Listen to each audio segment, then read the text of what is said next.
BJP जो है अभी तक सिर्फ मैक्सिमम 23 सीटों पे अभी तक चुनाव लड़ी है, जब अकाली दल के साथ गठबंधन था। अचानक से प्रधानमंत्री का दौरा जो बन गया और उसकी अचानक घोषणा हुई है, तो ये बात तो है कि ये वोटों की राजनीति के लिए आ रहे हैं। वहां पे नतमस्तक होना वो कोई इनके वो नहीं है कि उनके मन में कोई श्रद्धा और चाहे प्रधानमंत्री आ जाए, चाहे कुछ यहाँ पे घोषणाएं कर जाए, लेकिन संगठन के तौर पे मुझे नहीं लगता है कि जब बीजेपी इसको संभालने में सक्षम है, ये और बढ़ेगा संकट इनके लिए। आप भूल जाइए कि बीजेपी पंजाब में वो सीटें लेके आ जाएंगी, पहले तो उनको इनसे निपटना पड़ेगा। बीजेपी का जो कोर वोट बैंक है वो शहरी हिंदू जो समाज है, हिंदू वोटर है, वो रहा है।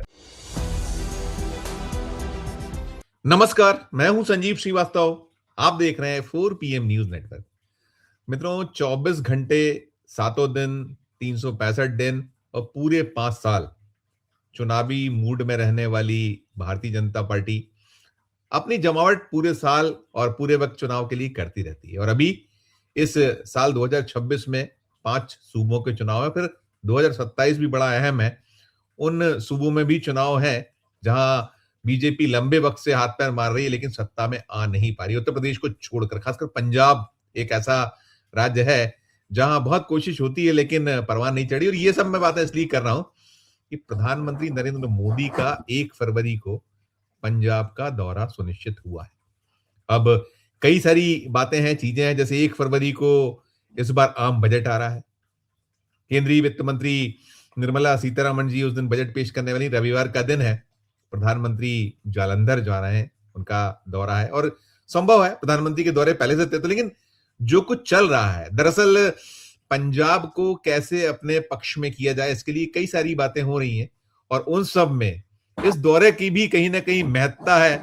लेकिन दौरे के पहले वहां जिस तरह की रार छिड़ी हुई है, जिस तरह की तकरार है, खासकर प्रधानमंत्री के दौरे का श्रेय लेने की एक होड़ जो मची है, उसके बाद कई सारे सवाल पैदा हो रहे हैं। और ये भी हो रहा है कि बीजेपी जो कहती है हम अनुशासित हैं, उसमें हो क्या रहा है। हम चलेंगे इसी मसले, इसी मुद्दे पर बातचीत करने के लिए खास मेहमान के पास, सीधे पंजाब जुड़ गए हैं हमारे साथ है राजू बेलियम जी। आप हमें इन्हें देखते सुनते हैं, हमारे पैनलिस्ट हैं और लगातार हम विशेष चर्चाएं भी आपसे करते हैं।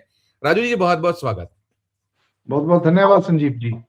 मैं सर ये जानना चाहूंगा कि 1 फरवरी को प्रधानमंत्री जी जालंधर आ रहे हैं और निगाह नजर वो दुआबा बेल्ट पर है जहां 23 विधानसभा सीटें हैं। और अगर हम 2022 को देखें उठाकर, तो 22 में एक भी सीट बीजेपी को यहां नहीं मिली थी। 17 में अलबत्ता एक सीट मिली थी। और ये क्या गणित क्या है, किस तरीके से बजट उस दिन आ रहा है, आम बजट। हालांकि सुबह आएगा बजट और शाम को 4 बजे प्रधानमंत्री पहुंचने वाले हैं और डेरा सचखंड जो है बल्ला, वहां माथा टेकने वाले हैं कार्यक्रम में। और संत निरंजन दास जी हाल ही में पद्मश्री दिया है। लेकिन इन सबके पहले में कलह की भी सूचनाएं आ रही हैं सब पर। शुरुआती आपकी एक प्रतिक्रिया, शुरुआती आपका एक नोट राजू। संजीव जी, बात ऐसी है कि प्रधानमंत्री नरेंद्र मोदी पहले भी पंजाब आए, कई बार आए हैं, लेकिन इस बार एक विचित्र बात यह है कि वो सचखंड डेरा बल्ला, जो कि जिसके आपने बताया कि उसके जो मुखिया हैं वो हैं संत निरंजन दास जी, और ये पंजाब का जो दोआबा का क्षेत्र है उसमें जालंधर जो है वहां पे ये स्थित है। और ये जितना भी दलित समाज है उनके लिए ये एक ऐसा स्थान है, बड़ा इसको श्रद्धा से लोग यहाँ पे आते हैं और बिना किसी भेदभाव के, बिना किसी राजनीतिक पार्टी के यहाँ पे आते हैं। अब सवाल ये है कि पहली बात तो यह है कि इसको चुना क्यों गया कि वो यहाँ पे प्रधानमंत्री वो आए।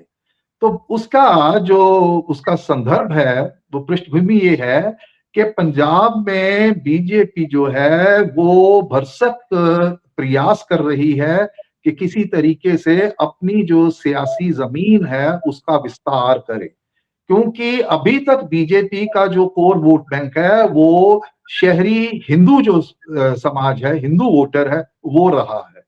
तो उसके चलते अब इनकी जो रणनीति जो हमने पिछले 2024 के लोकसभा चुनाव में भी देखी है और 2022 का जो विधानसभा का तब से लेके, तो इनकी रणनीति ये है कि पंजाब के अंदर जो दलित समाज है, जो कि पूरे भारत में सबसे ज्यादा करीब करीब 32% जो वो पॉपुलेशन है उनका, उनको, और जो सिख कम्युनिटी है उनको किसी तरीके से अपने पाले में लेके आया जाए। और इसका सीधा सीधा वो जो देखते हैं कि कांग्रेस को इसका नुकसान क्यों, क्योंकि कांग्रेस एक ऐसी पार्टी है जिसके अंदर सभी धर्म, सभी जात, सभी क्षेत्रों की जो लीडरशिप और वोटर जो हैं वो उनको वोट देते आ रहे हैं।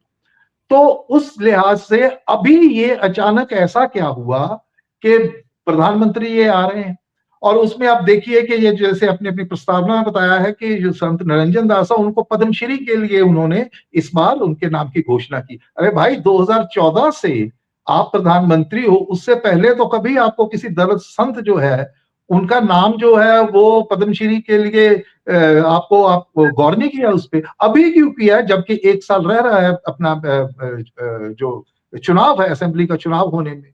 और दूसरी तरफ उन्हीं को लेके आप उन्हीं का जो डेरा है वहां पे आप आ रहे हैं, जहां पे तमाम जो दलित समाज है वो नतमस्तक होता है। तो एक किस्म का ये एक मैसेज देना प्रधानमंत्री जी की तरफ से कि भाई बीजेपी जो है वो दलितों के साथ हो, तो एक प्रतीकात्मक तौर के ऊपर। तो मुझे ऐसा लग रहा है कि ये जो कुछ भी हो रहा है बड़ी एक सोची समझी, जो इनकी पहले से चल रही रणनीति है पंजाब के लिए। बदमजा इसलिए हुआ है क्योंकि सबसे पहले प्रधानमंत्री जी पंजाब डेरा बल्ला आ रहे हैं, इसकी घोषणा जो है, इसका खुलासा केंद्रीय मंत्री जो है रवनीत सिंह बिट्टू है, जिनके बारे में सभी जानते हैं कि पिछले लोकसभा चुनाव में लुधियाना से ये हार गए थे, इसके बावजूद भी इनको मंत्री बनाया गया। तो उसके बाद हुआ क्या कि एक दिन बाद आज जो पूर्व केंद्रीय मंत्री हैं, जो टकसाली बीजेपी के, जो शुरू से बीजेपी के साथ जुड़े हैं, विजय सांपला जी, जो के राष्ट्रीय ये जो अनुसूचित जाति जो कमीशन है उसके भी चेयरमैन रह चुके हैं। तो आज उन्होंने एक प्रेस नोट जारी किया है जिसमें उन्होंने कहा है कि विजय सांपला जी के सार्थक पहल पे प्रधानमंत्री आ रहे हैं पंजाब, और उनके विशेष आग्रह पे वो पंजाब में आ रहे हैं। तो सीधा सीधा जो दो बड़े नेता जो हैं उनके बीच में एक किस्म का एक रार जो है वो आपको दिखाई पड़ रही है। ये बहुत देर से पंजाब बीजेपी के अंदर, मतलब भी कभी इतनी मुखर रूप से ये अंदरूनी जो गुटबाजी है सामने आई, श्रेय लेने की जो होड़ है उसके चलते ये पहले कभी नहीं आई। और सबसे बड़ी बात, जो बीजेपी की केंद्रीय नेतृत्व है, जिसके नए नए जो अध्यक्ष है नवीन, उनके लिए एक बहुत बड़ी सिरदर्दी और बहुत बड़ी चुनौती पैदा हो गई। क्यों? क्योंकि एक तरफ रवनीत बिट्टू जो जाट सिख फेस हैं बीजेपी का, और जिनको लाने के लिए बीजेपी के अमरिंदर सिंह जैसे सरीखे जो नेता है, पूर्व मुख्यमंत्री है, उनको पार्टी के अंदर लाया गया, पार्टी में शामिल कराया गया पार्टी की ये रणनीति के तहत। और दूसरी तरफ एक शुद्ध जो टकसाली बीजेपी का जो नेता है, जिन्होंने जमीनी स्तर से काम किया है, उनके बीच में दोनों में एक तरीके से आपको लगता है कि वो एक दूसरे के विरोध में आके खड़े हो गए हैं। और ये बात ऊपर से लेके नीचे तक जो है वो जाएगी। तो पहले कभी ऐसा नहीं। तो ये चीज जो है ये बीजेपी के लिए बहुत बड़ी एक चुनौती है। और ये कोसते हैं कि जी पंजाब कांग्रेस में बड़ी गुटबाजी है, कहले है, उस पर बयानबाजी कर दें बीजेपी के नेता। तो प्रधानमंत्री की जो विजिट है उससे पहले अगर ऐसा हो रहा है तो मुझे लगता है कि प्रधानमंत्री के दौरे की जो वो बदमजा जो है वो होने वाला है। इनको अब बताना पड़ेगा इनको कि भाई ये ऐसा मत कीजिए। पर ये सिलसिला रुकने वाला नहीं है, क्योंकि पंजाब का जो बीजेपी का नेता है और पंजाब की बीजेपी के नेता है, जो बाकी के भारत के जितने प्रदेश है वहां की बीजेपी से बिल्कुल भिन्न है। ये पंजाबी है, तो ये नहीं हटेंगे। और इसके बहुत बड़ा, इसको मैं विस्तार से आपको बाद में बता सकता हूं कि ये ऐसा होने का आगे क्या अर्थ निकलेगा। सिर्फ साल भर का समय रह गया है और बीजेपी जो है अभी तक सिर्फ मैक्सिमम 23 सीटों पे अभी तक चुनाव लड़ी है, जब अकाली दल के साथ गठबंधन था। तो 94 ऐसे विधानसभा क्षेत्र हैं जहां पे इन्होंने कभी चुनाव ही नहीं लड़ा। तो बीजेपी का जो संगठन है वो बहुत कमजोर है, और संगठन के कमजोर होते हुए अगर इस किस्म की रार पड़ती है यहाँ पे, तो ये बीजेपी के लिए मुझे लगता है कि अच्छा कोई संकेत नहीं है। ये एक बहुत बड़ी चुनौती है। आप भूल जाइए कि बीजेपी पंजाब में वो सीटें लेके आ जाएंगी, पहले तो उनको इनसे निपटना पड़ेगा। जी संजीव जी। ठीक कह रहे हैं। देखिए, प्रधानमंत्री का दौरा आपने का बदमजा पहले ही कर दिया गया है, और ये विजय सांपला जो है तो राष्ट्रीय स्वयंसेवक संघ से आते हैं, ऐसा है। और साथ में ये जो दूसरे आपने बता ही दिए कि ये जो रवनीत सिंह बिट्टू है, रवनीत सिंह बिट्टू का सीधे सीधे है कि वो जो है वो तो कांग्रेस से आयातित है। तो ये जो सारा सिलसिला जो चल रहा है वहां पर, जो एक कोशिश है प्रधानमंत्री की ओर से, और ये इसमें पीछे और क्या दिखाई क्या देता है? आपने एक तो कहा कि बहुत गुंजाइश है नहीं, आपने पूरी कोशिशें कर ली, आप कह रहे हो हम अकेले चुनाव लड़ेंगे। कैसे कैसे परवान चढ़ पाएगा? ये क्या क्या क्या आप देख पा रहे हैं? छोटी छोटी टिप्पणी। नहीं, बीच में तो बता दिया मैंने आपको कि एक तो उनकी जो रणनीति है उसके लिए एक बड़ी चुनौती खड़ी हो गई है इसकी वजह से। और दूसरी बात यह है कि ये जो चल रहा है इनके बीच में, आप समझ लीजिए कि ये चीजें अब बाहर और आएंगी नीचे से अब रवनीत बिट्टू हारे हुए हैं, और उनके पीछे पूरे का पूरा उनको केंद्र में मंत्री जो बनाया गया है उसके पीछे है कि रवनीत बिट्टू के ऊपर अपना जैसे कहते हैं कि पासा फेंका उन्होंने रवनीत बिट्टू को एक तरीके का चेहरा। तो रवनीत बिट्टू बहुत पहले से उनके अंदर ये है कि भाई मैं अगर बीजेपी सरकार बनती है तो मैं मुख्यमंत्री पद का दावेदार। तो उस चीज को कट ऑफ करने के लिए जो अभी तक हम देख रहे हैं, सूतना कपास जुलाओं में लट्ठम लटिए वाली स्थिति है शायद। बिल्कुल। मैं कह रहा हूं कि अभी आप क्या देख रहे हैं, पीछे जितने उपचुनाव हुए हैं पंजाब के अंदर, अभी जो सबसे ताजा तरीन है तरनतारन, जो कि एक पंथक सिख जो बहुसंख्यक विधानसभा का क्षेत्र है, जहां से अमृतपाल सिंह जो है जो सांसद हैं, उनकी जो संसदीय सीट है उसका एक वो असेंबली का वो क्षेत्र है। तो वहां पे क्या रहा है कि भाई ये जो बीजेपी वाले हैं ये सोच रहे हैं कि सिख चेहरों को लाके, इन्होंने अकाली दल से मनजिंदर सिंह सिरसा जो अभी मंत्री है दिल्ली की सरकार में, तो उनको लाके अकाली दल से और यहां से लाके, तो ये सिखों को जो रिझाने की लुभाने की जो कोशिश है, और उसके चलते रवनीत सिंह बिट्टू के अंदर ये बात पनपनी, वो अक्सर अपने उनके जो साथी इर्द गिर्द उनसे हम बात करते हैं, हम तो पंजाब से ही हैं, तो बिट्टू को लगता है कि ये मेरा एक चांस है, अभी मैं कांग्रेस में होते हुए ये नहीं हो सकता था तो अब हो सकता है। तो वो अपनी दावेदारी को मजबूत करना चाहते हैं। अब देखिए कि प्रधानमंत्री आएंगे तो उसकी सबसे पहले पंजाब में मीडिया के द्वारा बात किसने की, पंजाब में लोगों को कहां से पता चला? रवनीत बिट्टू से। और ये बात विजय सांपला जो है, जो प्रतिनिधित्व करते हैं, जो टकसाली जो बीजेपी वाले हैं उनको, तो उनके बीच में एक टकराव वाली जो स्थिति है वो पैदा हो गई है। और पंजाब में आप देखिए कि जितने भी सिख चेहरे हैं वो कभी भी आपको बीजेपी की चुनावी रैलियां, ये जो इनका प्रचार है उसमें दिखाई नहीं पड़ेंगी। वो तब दिखाई पड़ेंगे जब कोई केंद्र से कोई मंत्री आता है, जैसे शिवराज सिंह बाढ़ के समय में आए थे, या फिर प्रधानमंत्री आते, तब वो स्टेज के ऊपर आते हैं, अपनी हाजिरी लगाते हैं। तो उनका इनके साथ कोई जो कहते हैं ना कि एक सोच का जो जो मिलना जो है उनके साथ, वो सोच नहीं मिली है। दो खेमों में बीजेपी इस वक्त बटी हुई है। एक तो जो कांग्रेस से सिख चेहरे आए हैं, जो अकाली दल से आए, वो एक तरफ है, और जो टकसाली हिंदू फेसेस जो हैं बीजेपी के नेता, वो एक तरफ है। तो इसके चलते ये बहुत बड़ी, चाहे प्रधानमंत्री आ जाए, चाहे कुछ यहाँ पे घोषणाएं कर जाए, लेकिन संगठन के तौर पे मुझे नहीं लगता है कि जब बीजेपी इसको संभालने में सक्षम है, ये और बढ़ेगा संकट इनके लिए आने वाले समय में। बिल्कुल नहीं, इसमें एक चीज और जानना चाहूंगा राजू जी। देखिए, अभी आपने बाढ़ का जिक्र किया है, भीषण बाढ़ थी, और इसके अलावा लगातार ये ब्लेम्स है कि आपका जो उनका शेयर है पंजाब को मिलना चाहिए वो हिस्सा बड़े पैमाने पर रुका हुआ है, उसके आंकड़े आए हैं जो मौजूदा सरकार उसने दिए हैं। फिर बाढ़ के वक्त में बहुत हाहाकार मचा था कि आपकी डिमांड्स पंजाब की क्या थी, और सिर्फ 1600 करोड़ रुपए प्रधानमंत्री दे के आए थे जब वो 9 सितंबर 2025 को पहुंचे थे गुरदासपुर में जो था, और उन्होंने किस तरीके डांट फटकार भी लगाई थी जब उनसे सवाल करने की कोशिश की गई थी। तो ये क्या जनता भूल जाएगी कि आप अब ये दे दीजिए पद्मश्री, दे दीजिए आप, ये आके वहां उस जो वो डेरा बलना है वहां आप माथा टेक लीजिए, कुछ जुमले फेंक जाइए, घोषणाएं कर जाइए। क्या पंजाब का जितना नुकसान हुआ है अगर हम देखें, अगर वास्तविक जो जनता ने भोगा है वो कैसे वॉश आउट कीजिएगा आप चुनाव के ये घोषणाओं और इसके जरिए ये सब ये जो गिमिक्स होते हैं?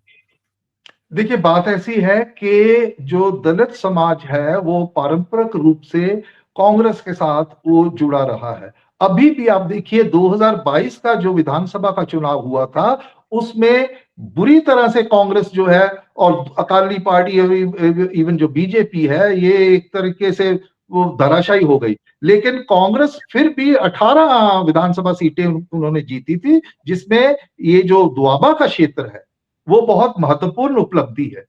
और यहाँ पे मुझे नहीं लगता है कि जो जो दलित भाई है, भाईचारा, उनके लोग जो हैं, जो यहाँ पे नतमस्तक होने जाते हैं, वो कि सिर्फ प्रधानमंत्री नरेंद्र मोदी वहां पे आ गए हैं और संत निरंजन दास जी को उन्होंने उनसे वो मिले हैं। मुझे नहीं लगता कि इसका बहुत फर्क राजनीतिक दृष्टि से पड़ने वाला है, वोट की राजनीति से पड़ने वाला है। पंजाब का दलित बाय एंड लार्ज अभी भी कांग्रेस पार्टी के साथ जुड़ा हुआ है। और प्रधानमंत्री, मान लीजिए, मैं ये भी कहता हूं कि मान लीजिए अगर प्रधानमंत्री, क्योंकि अभी तो चुनाव 1 साल दूर पड़ा है, मान लीजिए, और अभी ये कहना कि इससे बहुत बड़ा कोई फर्क पड़ जाएगा धरातल पे, बीजेपी पिछले चुनाव में विधानसभा में 6% वोट था इनका, तो अभी, और एक ही इनके वो जीते हैं, वो अभी अध्यक्ष है इनके। और वो जो एक मजे की बात आप देखिए कि जो बाहर से आए, ना सिर्फ सिख, बल्कि जो जैसे सुनील जाखड़, वो पंजाब कांग्रेस के अध्यक्ष थे और वो अब बीजेपी के पंजाब के अध्यक्ष हैं। तो उनके साथ जो कार्यकारी अध्यक्ष बनाए हैं वो टकसाली बीजेपी के अश्विनी शर्मा हैं, जो इस वक्त मौजूदा विधायक है पठानकोट से, और वो खुद पहले अध्यक्ष रहे हैं, फुल फ्लैश्ड अध्यक्ष रहे अश्विनी शर्मा। लेकिन जो टकसाली बीजेपी वाला, उसको उसके नीचे लगा दिया, उनको कार्यवाहक अध्यक्ष बना दिया। तो ये सारी चीजों को लेके बड़ी एक असंतोष जो है पार्टी के अंदर है। पार्टी बिल्कुल दो खेमों में बंट चुकी है। जैसे मैंने पहले कहा, कैप्टन अमरेंद्र सिंह ने अभी 2025 के अंत में तमाम राष्ट्रीय मीडिया को, यहाँ के मीडिया को, उन्होंने अपने मन की पीड़ा बताई। उन्होंने यहां तक बोल दिया कि भैया मुझे तो कोई पूछता नहीं, मेरी तो सलाह नहीं लेते। तो अगर कैप्टन अमरेंद्र सरीखे जो नेता है, तो अगर उनकी जो है वो सलाह नहीं, वो अनदेखा महसूस कर रहे हैं, तो आप अंदाजा लगा सकते हैं कि बीच की जो खाई है पुराने बीजेपी वाले और नए जो बीजेपी में दूसरी पार्टियों से हयात हुए हैं, उनके बीच में कोई मेल बैठ नहीं रहा है। ये बिल्कुल प्रत्यक्ष है। और आज प्रधानमंत्री जी के जो 1 फरवरी का जो दौरा है, उससे पहले ये जो दो बड़े नेता, उनकी जो रार सामने आई है, तो ये इसी बात का एक संकेत है, इसी बात का सबूत है कि बीजेपी के अंदर, पंजाब बीजेपी के अंदर जो खाई है वो गहरी है, ये और गहरी होती जाएगी। क्योंकि जो 94 नए विधानसभा क्षेत्र जहां पे इनका संगठन बहुत कमजोर है बीजेपी का, वहां पे जो नए लोग हैं, मेरी सूचना ये है कि वहां पे भी 1-1, 2-2, 3-3, 4-4 बंदे दावेदारी ठोकने की फिराक में है। क्यों? क्योंकि उनको पहली बार मौका मिल रहा है चुनाव लड़ने का। तो वो कैसे उसको करेंगे, उसका हल निकालेंगे, ये बहुत बड़ी चुनौती है। और सबके चलते प्रधानमंत्री एक बार आ जाए, 2 बार आए, अरे भाई लोकसभा के चुनाव में भी तो प्रधानमंत्री ने 3 रैलियां की थी, सीट कोई भी नहीं आई। ठीक है, उनका वोट बैंक जो वोट प्रतिशत है वो बड़ा था, लेकिन अंततः आप चुनाव की राजनीति में आपकी सफलता इस बात से आंकी जाती है कि आप सीटें कितनी जीत रहे हैं। तो मुझे नहीं लगता है कि बीजेपी की इस बार कोई बहुत बड़ा करिश्मा कर ले, जितना मर्जी ये लुभा ले। पंजाब का दलित वर्ग बड़ा पढ़ा लिखा वर्ग है और राजसी जो चेतनता है उनके अंदर, वो अवेयर है। वो ऐसे नहीं वोट डालेंगे कि प्रधानमंत्री आ गए तो चलो बीजेपी को डाल दो। और दूसरी बात, बाकी के भारत में जो कुछ दलितों के साथ इनकी सरकार के रहते अत्याचार जो हुए हैं इनके ऊपर, अरे भाई पंजाब का दलित उसको देखता है, समझता है, इसीलिए वो इनको घास डालने वाला नहीं है। तो ये जो एक प्रतीकात्मक तौर के ऊपर प्रधानमंत्री अगर ये सोच रहे हैं मोदी जी के यहाँ पे उनका जो एक धार्मिक स्थल है वहां पे आके उसके मुखिया से मुलाकात करके वो दलितों को अपने पाले में ले आएंगे, तो मुझे लगता है कि ये दिन में स्वप्न देखने वाली बात है। जी ठीक बिल्कुल, नहीं ठीक है, बिल्कुल बढ़िया आपने उसको किया कि ये जो दौरा हो रहा है और जिसकी बड़ी तैयारियां की गई हैं और जो कहीं पक्ष लेने का चल रहा है कि हमारा किया हुआ प्रयास है और वो सफल हो गया है, तो ये शायद इससे और मसला उलझ रहा है और आप कैसे इसको पार्टी सुलझाएगी वो आने वाले दिनों मैं में। एक बात मेरा टाइम खत्म हो रहा है, आप एक लाइन कर दीजिए, एक लाइन, क्योंकि एक लाइन से कि ये जो आपस में ये जो टकराव है, जो बाहर से आए हैं कांग्रेस से, जो अमरिंदर के कांग्रेस के मुख्यमंत्री रहते हुए जो उनके खिलाफ थे वो भी आए हैं, और वो अच्छा दूसरे जो जाट सिख फेसेस थे जो बीजेपी के साथ शुरू से जुड़े हुए, उनमें कई तो घर पे बैठ गए हैं क्योंकि जिस तरीके से पार्टी चल रही है। और कांग्रेस से बाहर से जो आए हैं उन नेताओं के अंदर भी आपस में एक दूसरे से गुटबाजी है। तो ये सब कुछ अच्छा बीजेपी के लिए नहीं है, प्रधानमंत्री के लिए। अचानक से प्रधानमंत्री का दौरा जो बन गया और उसकी अचानक घोषणा हुई है, तो ये बात तो है कि ये वोटों की राजनीति के लिए आ रहे हैं। वहां पे नतमस्तक होना वो कोई इनके वो नहीं है कि उनके मन में कोई श्रद्धा और कहने को कहते रहे, लेकिन लोग इस पे पंजाब के विश्वास नहीं करेंगे और विशेषकर दलित जो समाज है वो नहीं इस बात पे विश्वास करेंगे कि प्रधानमंत्री क्या कोई हृदय परिवर्तन हो गया और वो दूसरा। बाकी है कुछ घोषणाएं वो कर जाएंगे, अच्छी बात है। अगर प्रधानमंत्री है सबके लिए, चाहे इलेक्शन हो या ना हो, पूरे देश के प्रधानमंत्री हर समाज हर वर्ग के लिए, उनको वो उनके लिए कुछ घोषणाएं भी करनी चाहिए। जी ओके ओके, बहुत बहुत धन्यवाद, बहुत शुक्रिया, बहुत शुक्रिया। मित्रों, आप सुन रहे थे ये राजू विलियम्स साहब पंजाब से थे, सीनियर जर्नलिस्ट, और वो बतला रहे थे कि जो दौरा है प्रधानमंत्री का, कोशिशें वही हैं कि कैसे जो एक अपनी जमीन को खड़ा किया जाए, तैयार किया जाए, और साथ में जो दलित वोट बैंक है उसमें सेंध लगाने की किस तरीके से कोशिश है। हम पहले ही बता रहे थे कि पद्मश्री दिया जाना, फिर आप वहां जाके मत्था टेकने का प्रयास, लेकिन जो राजू जी ने कहा कि जो पंजाब है वो थोड़ा अलग तासीर का राज्य है, बहुत पढ़े लिखे हैं वहां लोग, और इस तरह के जो जुमले या जिस तरह के झांसों में आएंगे इसकी उम्मीद कम है। जो होगा आगे, अब जिस दिन दौरा होगा उसके बाद भी हम पुनः चर्चा करेंगे। आपकी अपनी जो भी राय हो, ये जो होता है कोई भी दल हो उसके मुखिया हो, कोशिशें की जाती हैं और वो राज्य जहां जमीन नहीं है वहां एक कोशिश की जाती है। देखिएगा जो होगा हम आपको आगे पहुंचाएंगे, लेकिन अभी तो यही बताया है राजू जी ने कि वहां ये जो उनके दौरे के पहले एक खूंटा हो गया है। देखिए क्या रंग लेता है ये। आप अपनी टिप्पणी कीजिएगा, और अच्छी लगे चर्चा तो चैनल को लाइक कीजिएगा, सब्सक्राइब कीजिएगा, ज्वाइन का बटन दबाइएगा तो हमारी हौसला अफजाई होगी। प्यार और इस्तेमाल रखिए और देखते रहिए 4 PM न्यूज नेटवर्क। धन्यवाद, नमस्कार।